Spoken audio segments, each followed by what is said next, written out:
గత వారం రోజులుగా ఏం జరిగిందో ఒక్కసారి మీరు ఆలోచించాలని చెప్పి నేను కోరుతా ఉన్నా. ఒక ఆడ కూతురికి అన్యాయం జరిగితే, ఒక మైనర్ బాలికకి అన్యాయం జరిగితే ఈ రాష్ట్రంలో ఉన్న ప్రభుత్వం మీద దున్నపోతు మీద వానబడ్డట్టు కూడా కాలే. ఇటు కాంగ్రెస్ నోరు మూసుకున్నది, అటు చేసిన వాళ్ళు, తప్పు చేసిన వాళ్ళు బీజేపీ వాళ్ళు కాబట్టి వాళ్ళు కూడా నోరు మూసుకుని ఉన్నారు. కొట్లాడింది ఎవరు? కొట్లాడింది ఎవరు? నిలబడ్డది ఎవరు?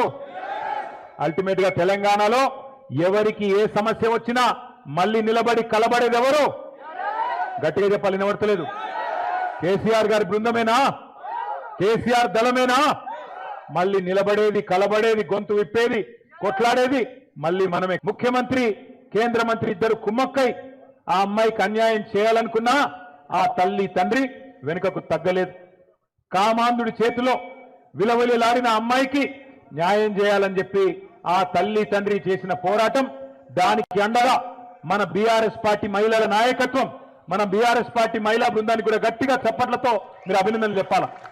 ఎక్కడికక్కడ పోరాటాలు చేసి మహిళా కమిషన్, డీజీపీ అంబేద్కర్ గారి దగ్గరికి పోయి మన మహిళా నాయకత్వం మొత్తం కాళికాదేవిలాగా విరుచుకుపడి మరి ఎక్కడి వారక్కడ నిలదీస్తే మన పెద్దలు, మన party general secretary doctor RS Praveen Kumar గారికి కూడా గట్టిగా చప్పట్లతో అభినందనలు చెప్పాలా. ఆయన ఒక మాజీ ఐపీఎస్ అధికారి, అన్ని విషయాలు తెలిసినవాడు.